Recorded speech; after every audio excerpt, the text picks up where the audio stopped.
Jai Sairam, welcome back to my channel. இன்னைக்கு இந்த பதிவில் ஸ்ரீ கிருஷ்ண ஜெயந்தி இந்த வருடம் வரக்கூடிய ஆகஸ்ட் மாதத்தில் 16ஆம் தேதியா 17ஆம் தேதியா இந்த 2 தேதியில் எப்போ நாம் வழிபாடு செய்யணும்னு நிறைய பேருக்கு சந்தேகம் இருக்குது.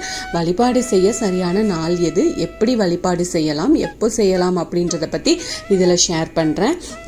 கிருஷ்ணர் தீமைகளை அழித்து நன்மைகளை நிலைநாட்டுறதுக்காக அவதாரம் எடுத்தவர் அப்படிங்கிறதுனால அவரோட அவதார தினத்தில் அவரை மனதார வழிபாடு செஞ்சோம் அப்படின்னா நம்முடைய வாழ்க்கையிலேயே இருக்கக்கூடிய கஷ்டங்கள் தீமைகள் எல்லாமே நீங்கி கிருஷ்ணரின் அருளால் நன்மைகள் நடக்கும் அப்படின்னு ஒரு நம்பிக்கை இருக்குது. அதே போல் ஸ்ரீ கிருஷ்ண ஜெயந்தியில் வழிபாடு செஞ்சோம் அப்படின்னா நமக்கு ஞானம், மனத்தெளிவு எல்லாமே கிடைக்கும்.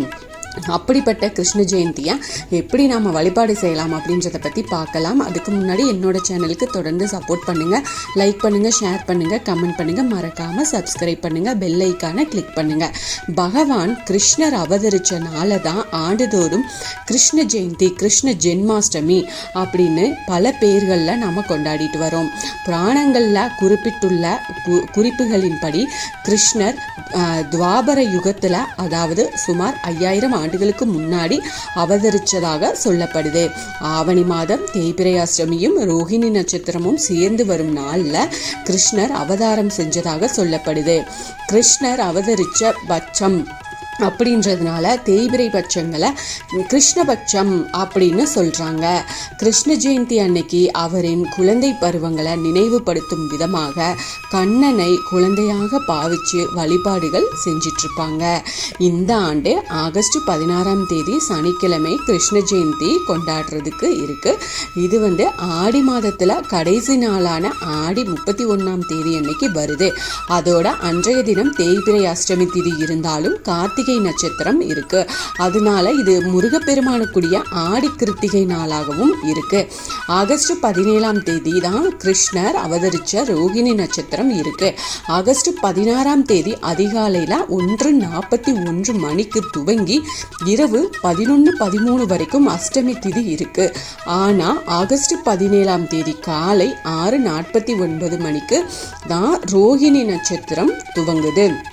ஆகஸ்ட் 18ஆம் தேதி அதிகாலை 4:28 மணி வரைக்கும் ரோஹிணி நட்சத்திரம் இருக்கு. தேய்பிரை அஷ்டமி ஒரு நாளிலையும் ரோஹிணி நட்சத்திரம் மறுநாளும் வர்றதுனால ஆகஸ்ட் 16, 17 இந்த 2 நாட்கள்ல எந்த நாளை கிருஷ்ண ஜெயந்தியாக நாம எடுத்து வழிபாடு செய்யணும், எந்த நாளில் கிருஷ்ண ஜெயந்தி வழிபாடுகளை நாம செய்யணும் அப்படின்ற குழப்பம் நிறைய பேருக்கு இருக்கும். இதனால முதல்ல கிருஷ்ண ஜெயந்தி வழிபாடுகளை எப்போ எப்படி செய்யணும் அப்படின்றத நம்ம தெரிஞ்சுக்கலாம். கிருஷ்ணர் அவதரிச்சது நள்ளிரவு அப்படிங்கிறதுனால மாலை நேரத்தில் இரவு நேரங்கள்லையும் கிருஷ்ண ஜெயந்தி விழா கொண்டாடப்படுறது வழக்கம். அது மட்டும் இல்லை, சாதாரணமாகவே கிருஷ்ணர் சிறையில் அவதரித்த நாளை தான் கிருஷ்ண ஜெயந்தி அப்படின்னு சில பகுதியினரும், மறுநாள் கோகுலத்துக்கு வந்த நாளை கோகுல அஷ்டமியாக சில பகுதியை சேர்ந்தவங்களும் கொண்டாடிட்டு இருக்கிறாங்க.